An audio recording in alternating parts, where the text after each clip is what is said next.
খুব ভালোবাসতাম। এই কথাটা না বলতেও ভয় লাগতো বাড়ির লোককে। মানে বাবা মা তখনকার দিনে এমন ছিল, বলতে পারো শুধু বাবা মা বলবো না, বাড়ির প্রতিটা মেম্বার এমন ছিল যে মানুষ না নিজের পছন্দের মানুষকে বলতে পারতো না যে এই মানুষটাকে আমি ভালোবাসি বা এই মানুষটাকে আমরা ভালোবাসলে হচ্ছে ভালোবাসাটা নিজের মনের মধ্যেই মেরে ফেলতে হতো। এভরিওয়ান, আমি বৃষ্টি, আমার এই ছোট্ট সংসারে তোমাদেরকে অনেক অনেক ওয়েলকাম। আর আজকে একদম সকাল থেকে ভিডিওটা স্টার্ট করছি। আর এখন বাজে হচ্ছে একদম ওই 7টার মতো। অর্কর এখন স্কুলে টিফিন হচ্ছে, ওইদিকে দুধটা গরম করে অর্ককে চকোস খাওয়ানো হয়ে গেছে, মানে দিয়ে দেওয়া হয়েছে। আর এদিকে বানাবো হচ্ছে আজকে সে নাকি চাউমিন নিয়ে যাবে স্কুলের টিফিনে, জানো তো। সেই জন্য আলু পেঁয়াজ সামান্য একটু ডিম দিয়ে একটা চাউমিনের মতো বানিয়ে দেবো। আর হালকা করে আমাদের জন্যও বানাচ্ছি, কেননা সকালবেলায় উঠে যে ছাতুর শরবতটা খাই তো ওটা অনেকক্ষণ দম থাকে। তারপরে এই হালকা করে টিফিন করলে জানো তো মোটামুটি আমাদের পেটটা ভরে যায়। তো এখানে একটু এই সাদা চাউমিনই বানাবো, যেহেতু মোটামুটি ভালো হয়েছিল। আজকে বলছিল প্রীতম বেশ ভালো লাগছে, অন্যদিন সয়া সস এইসব দিয়ে করে তো, আজকে বলছিল চাউমিনটা বেশ ভালো লাগছে খেতে। তো এখানে দেখো তাড়াহুড়ো করেই করছি, কারণ চাউমিন তো ঠান্ডা করতে দিতে হবে, তারপরে বক্স লাগিয়ে তারপরে মানে ব্যাগে ভরবো। তো এখানে যে খালি বোতলগুলো হয়েছিল সেগুলো তো জল ভরেছে প্রীতম সকালবেলায়, তারপরে অর্ক জলটা ভরে দিচ্ছে। আর এদিকে দেখো একটাই ডিম দিয়েছি, ওই ডিমটাকে একটুখানি ঘেটে ঝুড়ো ভাজার মতো করে নিচ্ছি, দিয়ে চাউমিনটা দিয়ে একটু হালকা ভেজে নেবো। আর একটু উপর থেকে টমেটো কেচাপ দিয়ে দেবো, ব্যাস থালি হয়ে গেল। আমার এই সাদামাটা চাউমিনটাই বেশ ভালো লাগে জানো। সকালবেলায় হলুদ দিলাম না, হলুদটা আবার পছন্দ করে না, তারপরে হলুদটা দিইনি, স্কুল ইউনিফর্মের মধ্যে যদি পরে আবার দাগ হয়ে যাবে, সেই কারণেও দিইনি। কদিন ধরে কমেন্ট পড়া হয়নি, অনেকেই রাগ করেছো। ইন্দ্রাণী বলেছে, দিদি আমি কিন্তু রোজ কমেন্ট করি, তুমি কোনোদিনও আমার নাম নাও না, সেই টিকটক থেকে আমি তোমাকে দেখছি, প্লিজ আমার নামটা নিও। ঠিক আছে ইন্দ্রাণী, আজকে নিয়ে নিলাম। আর জানো তো অনেক কমেন্ট থাকে তো আমার না মাঝে মাঝে মানে স্কিপ হয়ে যায়, জানো তো, সব কিছু হয়তো দেখে ওঠা হয় না। আর শ্রেয়া দে বলেছো যে দিদি এটা আমার ফার্স্ট কমেন্ট, তোমার ব্লগ দেখে আমি অনেক কিছু শিখেছি, তোমার পাশে আছি। আর আমি জানি না তুমি এই কমেন্টটা পড়বে কিনা, যদি পড়ো তাহলে আমার কমেন্টে মানে ভিডিওর মধ্যে তুমি আমার নামটা নিও। তো দেখো আজকে তোমার নামটা আমি নিয়ে নিলাম, পুরো কমেন্ট আমি ঠিকঠাক পড়তে পারলাম না হয়তো, এত যাই হোক সবার কমেন্টই আমি মাঝে মাঝে হয়তো পড়বো, কিন্তু প্রতিদিন পারবো কিনা আমি সত্যি বলতে পারছি না। এখানে প্রীতম ওই টুকিটাকি কাজগুলো যেগুলো ছিল ঘরের করে নিয়েছে, বিছানাটা দেখো তুলে দিয়েছে, তারপরেও আমি বিছানাটা ভালো করে একটু ঝেড়ে নিচ্ছি। আর এই ঘরের বিছানা শুধু নোংরা করে অর্কবাবু, আর কেউ করে না। ওর সাথে কিছু কথা শেয়ার করি, শব্দহীন নীরবে কান্নাগুলো না আসলেই খুব ভয়ঙ্কর। কিছু কিছু মানুষ তো এটাই বুঝে উঠতে পারে না সে নিজের কাছে হেরে গেছে না তার বিশ্বাসের কাছে হেরে গেছে। আসলে এখনকার দিনে ভালোবাসাগুলো তো তাই, কিন্তু বিশ্বাস করে একটা টাইম এমনও ভালোবাসা আমি দেখেছি যেই টাইমে ভালোবাসাগুলো সত্যিই খুব পিওর ছিল। কিন্তু তখনকার দিনে ছেলের পরিবার কিংবা মেয়ের পরিবার যে কোনো একটা পরিবারে বাধা হয়ে দাঁড়াতো এই ভালোবাসার জিনিসগুলোই কিন্তু। তো এখানে দেখো প্রীতম অর্ককে রেডি করে দিচ্ছে স্কুলের জন্য। তারপরে কিন্তু আমি এখানে যে কটা বই প্রীতম ভুলে গেছিলো ভরতে কালকে রাতে, আমি সেগুলো ভরে ভরে দিচ্ছিলাম, কারণ রাতেবেলা এসে প্রীতম আবার ওকে পড়তে বসে, তখন বইগুলো আবার বের করে, তো সেই কারণে। তারপর ওকে স্কুল দিয়ে এসে আমাদের রান্না খাবার দাবার মানে ছাতুর শরবত টরবত এসব খাবো, তো বাকিটা আমি রেডি করে দিলাম। আর একটা কথা সত্যি, আমি এখনকার তখনকার আমলের কথা বলতে আমি কিন্তু আমার মা বাবার আমলের কথা বলছি। আমাদের মা বাবার আমলের ভালোবাসা সত্যি কিন্তু খুব পিওর ছিল। আমি বা আমার দাদা যে স্টেজটাকে মানে আমরা যখন বুঝতে পেরেছি ভালোবাসা কী জিনিস বা কী, তখন কিন্তু সে একটা জিনিসই দেখেছি, ভালোবাসা মানে শুধুই শারীরিক চাহিদা, মিষ্টি মিষ্টি কথা বলে শুধুই তোমার সৌন্দর্য শারীরিক এইগুলোই ভোগ করা ছাড়া আর কোনো কিচ্ছু নেই ভালোবাসা মানে। আর এখন তো আরোই নেই। স্কুল দিয়ে আসার পরে সকাল সকাল আমরা খাচ্ছি ছাতুর শরবত, কারণ গরমকালে ছাতুর শরবত খেলে পেটটা ঠান্ডাও থাকবে আর সারাদিন পারছে না। এই আবার ছাতুর শরবত চিনি দিয়ে মানুষ ছাতু খায় কি গুণের জিনিস, এটা অগুণ জিনিস বলে, সব কিছু অগুণ, কোনো গুণের জিনিসও খায় না। পেট পরিষ্কার করে পেট ঠান্ডা তোমার মাথা ঠান্ডা বড় দেবো। হ্যাঁ কালকে 3টের সময় ঘুমিয়েছি, 3টের সময় ঘুমিয়ে 3টা অবধি কী করছিস সেটা বলো। রাত 3টে অ্যাকচুয়ালি না, কালকে জ্বর আসেনি, কালকে একটা আমাদের প্রবলেম হয়ে গেছিলো। 3টের সময় আমার এখানে একটা মানে মনে হলো খুব ঘোরাঘুরি করছিল ঘরের বাইরে, রোদ কালকে বাচ্ছিল ঘরের পাশে বাইরে আমার 3:30 অবধি আমি জেগে আছি, আমি তো ভূত দেখতে পেলাম না। আমি ঠিক ঘুমাচ্ছি, এটাই প্রমাণ হলো। ওরা বিছিয়ে গেলে ঘুমাচ্ছে কে? আমি কিন্তু রাতে ঘুমাবো ভালো করে হচ্ছে না। ভালো ঘুম কোনটাকে বলে?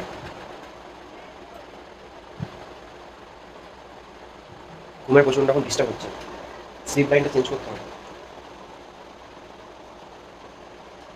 গুলি খাচ্ছে, চিনিটা বলেই নি, দিনামিষ্টি দেখো, দিনামিষ্টি কি গুণ আছে? অপূর্ণ জিনিস, শরীরটা এমনিতে খারাপ হচ্ছে, বমি হচ্ছে। সেটা বলেন তো কেমন হলো আমার হাতে সাথে সর্বত? দারুণ। মাথায় ঠুকে হয়তো 2-4 জনকে পাবে যারা তোমাকে সত্যিকারে ভালোবাসা দিয়ে ভরি রাখবে। আদৌ সেই সবগুলো কোনো ম্যাটার করে না। হ্যাঁ গো, সবার কাছে যে সৌন্দর্য, বাইরের সৌন্দর্য বা টাকা পয়সা এগুলো ম্যাটার করে তা না। কিছু কিছু মানুষ এখন এমনও আছে।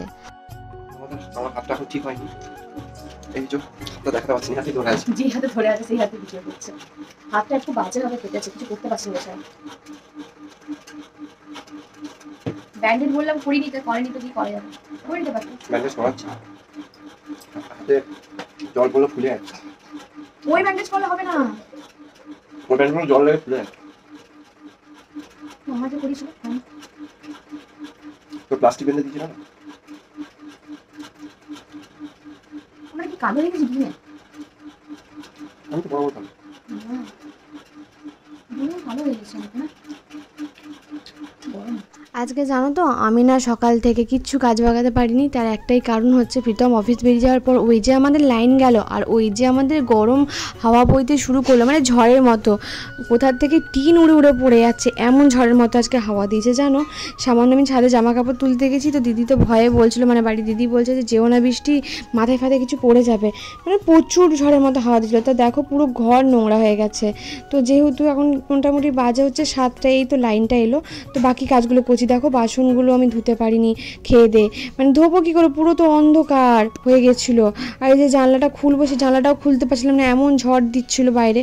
তো সেই কারণে আমি কিচ্ছু কাজে করতে পারিনি জানো, মানে ঝড়ের মতো হাওয়া দিচ্ছিলো। ঝড় তো না ঠিক, কী যে বলবো তোমাদেরকে, বলে বোঝাতে পারবো না, এত মানে মানে তারপরে আবার টিনের উপর পড়ছিল, মানে এইটা ওটা উড়ে এসে। আর কি ভয় করছিল, মনে হচ্ছিলো যেন মাথার উপর ছাদটা ভেঙে পড়ে যাবে। তো এখানে বাসনগুলো যা যা ছিল সেগুলো আমি ধুয়ে নিলাম। তারপরে এই যে এই জায়গাটা মুছবো, পুরো বালি ঢুকে গেছে, এইখানে একটু ফাঁক আছে, সেই ফাঁকটা দিয়ে পুরো বালি ঢুকে গেছে জানো, পুরো গ্যাস ফ্যাস সব মানে ধুলো ধুলো হয়ে গেছে। তো এগুলো সব মুছে নেবো, নাহলে জানো তো পুরো মানে ঘরটার মধ্যে পুরো গালি কী করছে। অনেকে বলেছে সন্ধ্যের সময় ঝাঁট দিতে নেই, এখন সন্ধ্যে বাউড়ে গেছে, সন্ধ্যে অনেকক্ষণ আগে হয়ে গেছে, মানে কেউই সন্ধ্যে দিতে পারেনি। ঝড়ে হাওয়াটা কমার পর সবাই মোটামুটি সন্ধ্যে টন্ধে একটুখানি মাকে দেখাতে দিতে পেরেছি বাইরে গিয়ে। ঘরে হয়তো সবাই সন্ধ্যে জ্বালিয়েছে, কিন্তু আমি তো এগুলো কাজগুলো না করে আমি তো পাচ্ছিলাম না যে প্রদীপ জ্বালাবো বাসি ঘরে, সেরকম তো পাচ্ছিলাম না। তো যাই হোক, এখানে ভালো করে ঘরটাকে ঝাড় দিয়ে দিলাম। আর একটা কথা সত্যি, একজন কালকে বলেছে যে বৃষ্টির নিয়ম দেখাতে গেলে অনেক নিয়ম আছে পৃথিবীতে, কিন্তু মানুষই তৈরি করেছে, ভগবান বলে যায়নি আমাকে এইভাবে পুজো করো, আমাকে ওইভাবে পুজো করো, নিষ্ঠা ভরে করলেই হবে। তোমাকে যে যত নিয়ম দেখাবে এগুলো সব মানুষের সৃষ্টি, এইটাতে করতে পারবে না, ওটাতে করতে পারবে না, এগুলো এমন কিছু না। তোমার মন থেকে যেটা চাইবে তুমি সেটাই করবে। ঠাকুর তুমি যদি মন থেকে ভক্তি করো তাহলেই হবে। তো ওইটাই আমি করি জানো তো, অতটা নিষ্ঠা ভরে আগে যেটা করতাম, কিন্তু এখন তো পারি না সেভাবে অতটা, বুঝতেই পারছো। তো সেই কারণে যেটুকু পারি সেটুকুনি করার চেষ্টা করি। আর এখানে এসেও ঘরটা মুছে নিচ্ছে, আর সে তো কাঁদতে বসেছে, তার ঝড়ে কি হাওয়া দিচ্ছিলো, তখন জানো তো বিছানা ঝেড়েছি, কিছু একটা ছিল খেলনা, সে পড়ে গেছে, সেই তার জন্য কান্নাকাটি শুরু করেছে। আমাদের অর্কবাবুর এত গোলাপি রং পছন্দ, পিঙ্ক পিঙ্ক করতে করতে করতে করতে সে তো পাগল। ওই পিঙ্ক কালারই কিছু ছিল মনে হয়, বিছানার মধ্যে রেখেছিলাম, তারপরে খুঁজে পাচ্ছি না, ওই জন্য কান্না ওর। আর ঝড়ের মধ্যে শুধু ধুলোবালি ঢোকেনি, সাথে পোকাও ঢুকেছে জানো, ঘরের মধ্যে দেখছিলাম প্রচুর পোকাও হয়েছে। তো যাই হোক, ঝাটফাট দিয়ে মানে গায়ে জল টল ঢেলে এসে, আমার শীতকালে যত না স্কিন ফেটেছিল তার থেকে বেশি স্কিন ফাটছে এই গরমকালে। এত গরমে স্কিন একদম মানে ড্রাই হয়ে যাচ্ছে, সুপার ড্রাই হয়ে যাচ্ছে। তো এখানে চুলটাকে ভালো করে আঁচড়ে বাজড়ে নিয়ে সিঁদুর ফিঁদুর পরে সন্ধ্যাটা দেখাবো এবার। আচ্ছা, তোমরা কি একটা কথায় বিশ্বাস করো যে রিভেঞ্জ অফ নেচার? আমি কিন্তু এই কথাটাই খুব বিশ্বাস করি। মানে তুমি যার সাথে যা করবে, নেচার কিন্তু তোমাকে, মানে প্রকৃতি কিন্তু একদিন তোমাকে ঠিক সেইভাবেই তোমাকে ফিরিয়ে দেবে সব কিছু, সেটা খারাপ হোক কিংবা ভালো।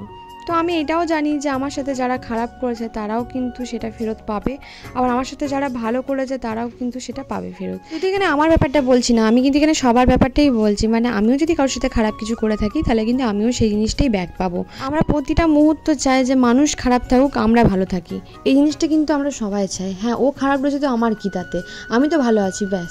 আমরা সবসময় নিজের দিকটাই আগে চিন্তা করি, পরেরটা এখন পরে বুঝবো, এই একটা ব্যাপার হয়ে গেছে এখনকার মানুষদের।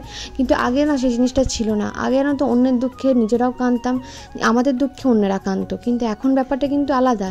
এখন আসলে প্রত্যেকটা মানুষের মধ্যে এটা ঢুকে গেছে, ওর কষ্ট হচ্ছে তো আমার কি, আমি কেন বুঝতে যাব, আমি তো ভালো আছি, দিব্যি খাচ্ছি দাচ্ছি ঘুরে বেড়াচ্ছি, আবার কি। তো এই রকম ব্যাপার হয়ে গেছে আসলে। এই আস্তে আস্তে এইভাবে কিছু শেষ হয়ে যাবে একদিন। কারণ দেখো না, পাশের বাড়ি চুরি হচ্ছে কিন্তু তার পাশের বাড়ি জানতে পারছে না, পাশের বাড়ির মেয়ের ক্ষতি হচ্ছে কিন্তু তার পাশের বাড়ির লোক জানতে পারছে না, কিন্তু পাশের বাড়িতে ঝগড়া হচ্ছে কিন্তু সেটা ঠিক জানতে পেরে যাচ্ছে। টু করে আস্তে আস্তে কথা বললো, সেটা বুঝতে পেরেছে পাশের বাড়ির লোক। হ্যাঁ গো, তোমাদের কালকে কি রাতে ঝগড়া হয়েছে, এরকম একটা ব্যাপার শোনা যায়। কিন্তু পাশের বাড়িতে এত শোরগোলে যদি চুরিও হয় বা মার্ডারও হয়ে যায়, তারা কিন্তু শুনতে পায় না। তো এইখানে সব কিছু কাটাকুটি করছি, সন্ধে টন্ধে তো দেখানো হয়ে গেল। আর এখন আমার প্রতিদিনই কাজ হচ্ছে ওই কপুর দিয়ে ঘরটা ঘোরানো। তোমরাও চেষ্টা করো এটা করার, কারণ এটা আমি আমার মাকেও দেখেছি করতে, অনেক মা করতো, কিন্তু তারপরে আমার এগুলো ছাড়া হয়ে গেছিলো সব ধরাছোঁয়ার বাইরে। তারপরে আবার হঠাৎ করে দেখলাম প্রীতম একদিন এগুলো স্টার্ট করলো। তো যাই হোক, এখানে আলু কাটছি, আজকে একটু আলাদা রকম স্টাইলের এগ কারি বানাবো। আসলে রুটি করার কথা ছিল, তারপরে কি হয়েছে তোমাদেরকে বলি। রুটি করার কথা ছিল, কিন্তু আজকে তো ছিল হচ্ছে তোমার 2 তারিখ। আসলে আমাদের মাসের প্রথম দিন 2 তারিখ বা যে কোনো একটা দিন মাসের 10 তারিখের মধ্যে একটা দিন প্রীতম বাইরে খাবার নিয়ে আসে, মানে ওটা আমাদের ট্রিট বলতে পারো পুরুষ মাসের। তো বাইরে গিয়ে খেতে না ভালো লাগে না, রেস্টুরেন্টে গিয়ে তার থেকে ঘরে খাবার নিয়ে এসে কমফোর্টেবল খেতে ভালো লাগে। হ্যাঁ, সবসময় যে ঘরে ভালো লাগে তাও না, তবে মাঝে মাঝে এরকম করে প্রীতম নিয়ে আসে। অনেকে জিজ্ঞেস করেছো, প্রীতমদার তোমার কি সেই ছোটোবেলাকার বন্ধু হয়? না গো, আমাদের ছোটোবেলাতে কোনো কানেকশন ছিল না। আমার প্রীতমদার প্রেম হচ্ছে এই হালিকাল প্রেম, ঠিক বলা চলে না এটাকে। আমাদের সম্পর্কটা শুরুই হয়েছিল একটা দায়িত্ব থেকে, যেই দায়িত্বটা আজকে পুরোপুরি পূর্ণতা পেয়েছে ভালোবাসায়। বন্ধু আমরা কোনোদিনই ছিলাম না, তবে হ্যাঁ এখন বন্ধুর থেকে উপরে আর কিছু ভাবতে পারি না দুজনকে, জানো তো। কারণ বন্ধু সম্পর্কটা এমন একটা সম্পর্ক, যদি তুমি নিষ্ঠাভাবে পালন করতে পারো না, মানে যে কোনো সম্পর্ক যদি তুমি নিষ্ঠাভাবে পালন করতে পারো, তাহলে সেই সম্পর্কটা অনেক দিন টিকে যায় বলে।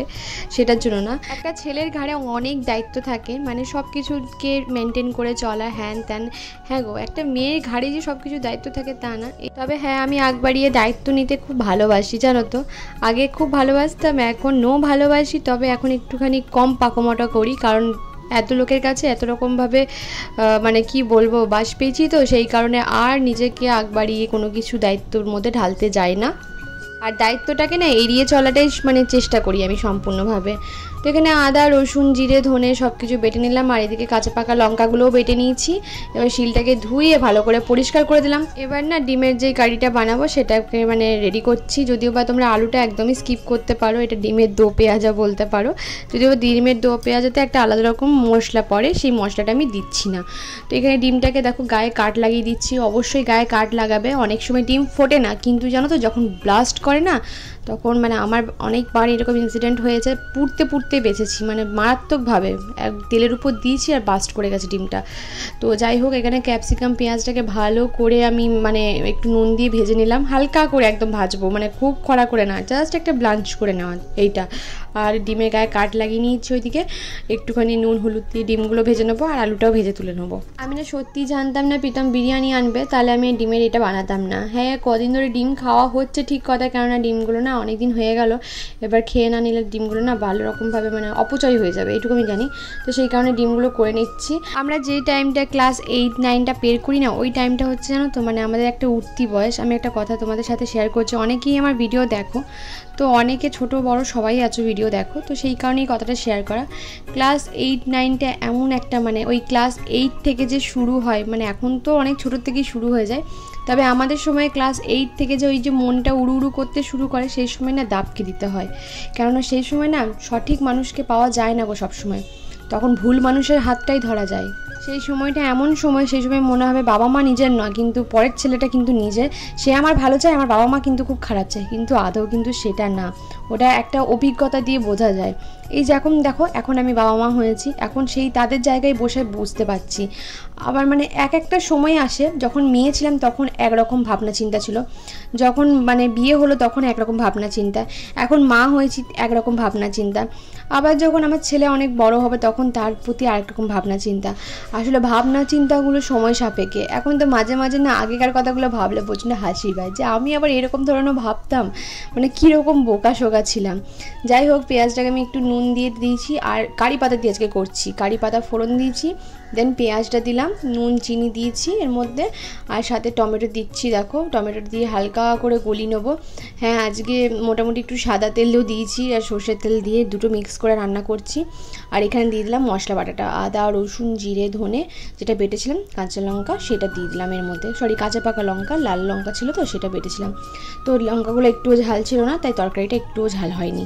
তো আমাকে তো সে বলেনি যে বিরিয়ানি নিয়ে আসবো, তাহলে তো আমি এটা বানাই না। তো বিরিয়ানি নিয়ে আসার পর তখন বলছে, তখন আমার এটা চাপানো হয়ে গেছে, জানো এই অবস্থায় চাপানো হয়ে গেছে। তো আমি কি এটা এই অবস্থায় ছেড়ে দেবো? তাই আমি আবার কষে কষে রাখলাম। আর বললো রায়তা বানিয়ে রাখতে, তো আমি ওই রায়তাটাই বানাবো। রাত্রেবেলায় ওই বিরিয়ানি নিয়ে আসবে বললো, তো ওই বিরিয়ানি আর রায়তা বানিয়ে রাখবো, সেই দিয়ে খাওয়া হবে। আর ঘরে খুব তাড়াতাড়ি বিরিয়ানির রেসিপি নিয়ে আসছি। আগে অনেকবার বিরিয়ানির রেসিপি শেয়ার করেছি, বাট এবারে বিরিয়ানি এই যে শুরু হবে খাওয়া, তো কবে শেষ হবে জানি না। এই যে শুরু করলে একবার শেষ হবে না। তো যাই হোক, সব মশলা কষানো হয়ে গেছে, একটু জল দিয়ে হলুদ দিয়ে দিয়েছি এর মধ্যে। এবার টমেটোটাকে হালকা খুন্তির সাহায্যে ঘেটে নিচ্ছি, দেখতেই পাচ্ছ। এখানে মশলাটা কষানো হয়ে গেছে। এবার যে টক দইটা ফাটিয়ে রেখেছিলাম সেই টক দইটা দিয়ে দেবো। অনেকেই বলবে দিদি টমেটোও দিচ্ছ, টক দই দিচ্ছ, বিশাল মহা টক হয়ে যাবে না? না না, খুব একটা টক হয় না গো, মানে খেতে ভালো লাগে আর কিছু না। তো একটু না গ্রেভিটা কম হয়েছিলো বলেই আমি এখানে একটু টক দইটা দিলাম, মানে সব কিছু মানে একটুখানি বাড়বে বলে। যাই হোক, এখানে টক দইটা দিয়ে ভালো করে এখানে মিক্স করে নিচ্ছি। আর এখন যখন জল মানে ভালো করে মিক্স হয়ে যাবে, ভালো করে কষানো হয়ে যাচ্ছে দেখো, তখন আমি এর মধ্যে যে ধুয়ে রাখা জলে মানে টক দইয়ের জলটা ছিল সেটা দিয়ে দিলাম। আর এই যে ক্যাপসিকাম পেঁয়াজটা ছিল ভেজে রেখেছিলাম সেটাকেও আমি দিয়ে দিচ্ছি। ব্যাস ভালো করে একটুখানি কষিয়ে নিয়ে একটু যে জল অ্যাড করে দেবো। আর একটুখানি কষানো হয়ে গেলে বাকি ডিমগুলোকে অ্যাড করে 1-2 ফুট দিয়ে আমি না বন্ধ করে দেবো গ্যাসটা। আর এখানে দেখো রায়তা বানাবো, ওই জন্য টক দই নিয়ে নিচ্ছি। আর এই দইটা বিশাল মানে সেই বিশাল টক বলতে পারো। জানি না কেন অন্য প্যাকেট দইগুলো এত টক হয় না, মানে এটা খুব টক লাগছে আজকেরটা। তো এখানে দেখো শসাটাকে আমি গ্রেট করে নিচ্ছি। তোমরা একবার এইভাবে রায়তাটা বানিয়ে দেখো। অনেস্টলি বলছি, টক দই খাও তো তার সাথে শসা গ্রেট করে খেও। যারা ওয়েট লস করছো তাদের জন্য খুবই ভালো। তারা শুধু চিনিটা দিও না, ঠিক আছে? তার চিনিটা স্কিপ করে যাও। হালকা সুইটনেসের জন্য মধু অ্যাড করতে পারো, বাট আমি বলবো না দেওয়াই ভালো। তো এখানে কিউকাম্বার নিয়েছি আর দই নিয়েছি, দেখতে পাচ্ছ। আর এর মধ্যে একটুখানি অ্যাড করবো, যেহেতু বিষ টক, তা হালকা স্লাইড একদম মানে 5-6 দানা চিনি, এরকম বলতে পারো। এটা 5-6 দানা চিনি নয়, যদি বা একটু বেশি হয়ে গেল। যাই হোক, খুব টক ছিল। ব্যাস এটা দিয়ে দিলাম, এবার মিক্স করে দিলাম ভালো করে দেখো। আর এর মধ্যে দেবো হচ্ছে ব্ল্যাক সল্ট, মানে ওই যে বিট লবণ যেটাকে বলে, মানে পিঙ্ক সল্ট, ওই পিঙ্ক কালারের সল্টটা। ব্যাস এটাকে দিয়ে ভালো করে মিক্স করে দিচ্ছি। ব্যাস এটাকে ফ্রিজে ভরে রাখবো। এর মধ্যে তোমরা বোঁদে অ্যাড করতে পারো, আমরা পেঁয়াজটা দিই না। আর দিলেও পেঁয়াজটাকে ভালো করে কুচিয়ে একটুখানি জলের মধ্যে ভিজিয়ে রাখি পেঁয়াজটাকে, যে পেঁয়াজের একটা গন্ধ থাকে সেটা মানে চলে যায়। আর জানো তো এখন অনেক জায়গায় দেখছি দইয়ের সাথে নাকি পেঁয়াজটা খেতে বারণ করছে, আমি জানি না কেন। তো যাই হোক, এখানে দেখো প্রীতম চলে এসছে আর এখানে বিরিয়ানিগুলো বার করছি আমি একটা করে। তবে আজকের না কোয়ান্টিটি খুবই কম দিয়েছিলো, তবে বিরিয়ানির টেস্টটা খুবই ভালো ছিল। আজকে অন্য একটা জায়গা থেকে নিয়ে এসছে বললো। তবে হ্যাঁ, আমাদের যা নিয়ে আসে রাতে হালকার মধ্যে বেশ ভালো হয়ে যায় 2 প্যাকেট বিরিয়ানি। তবে এখন মোটামুটি 3 প্যাকেট লাগে, তার কারণ হচ্ছে প্রীতমের কম পড়ে যায়, নাহলে আমার কম পড়ে যায়, একটা কম পড়ে। তো এখানে বিরিয়ানি যখন আমি বানাচ্ছিলাম তখন সে আমাকে বলছিল যে বৃষ্টি একদিন বাড়িতে বিরিয়ানি বানা, আমি বিরিয়ানি আর এইরকম রায়তা বানা। ব্যাস, আসলে প্রীতম না আমার হাতে প্রথম এরকম রায়তা খেলো, সত্যি কথা বলতে। মানে এইরকম রায়তা আমি মানে কিউকাম্বার দিয়ে এরকম সিম্পল রায়তাকে কোনোদিন খাওয়াইনি, আর এতটাই ভালো লেগেছে যে কিছু বলার নেই।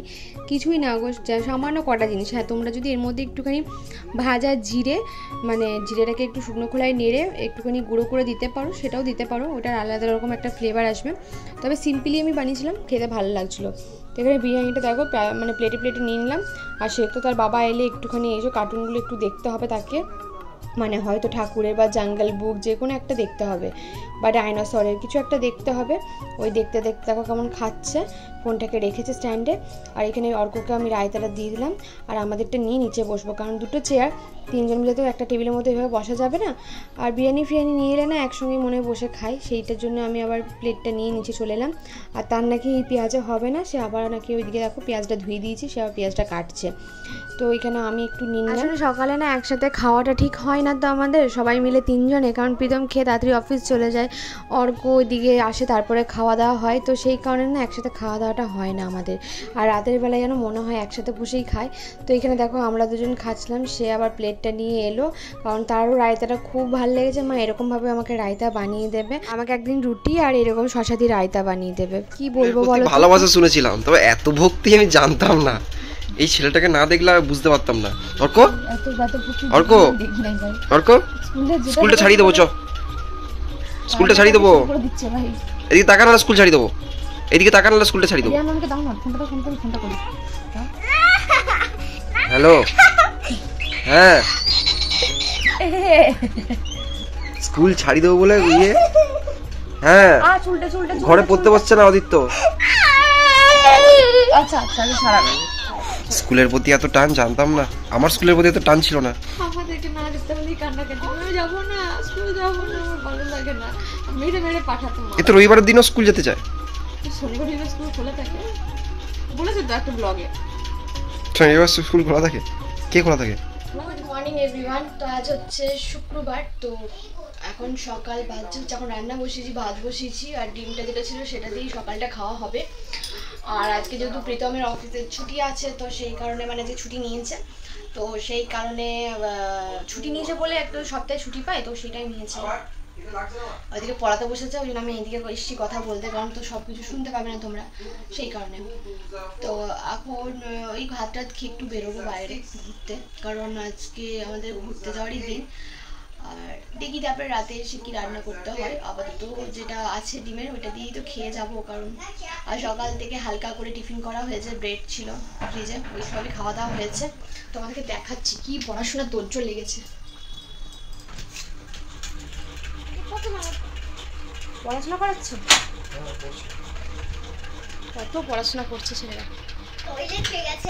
পড়তে পড়তে টয়লেট পায়, পটি পায়। চলো, কালকে ভিডিওটা তো শেষ করা হয়নি, আজকে ভিডিওটা এখানেই শেষ করছি। মানে কালকের থেকে শুরু হয়েছিল, আজকে ভিডিওটা এখানেই শেষ করছি। কাল আবার নতুন ভিডিও নিয়ে দেখা হবে। আর সবাই ভালো থেকো, সুস্থ থেকো, আর সকলকে ভালো থেকো।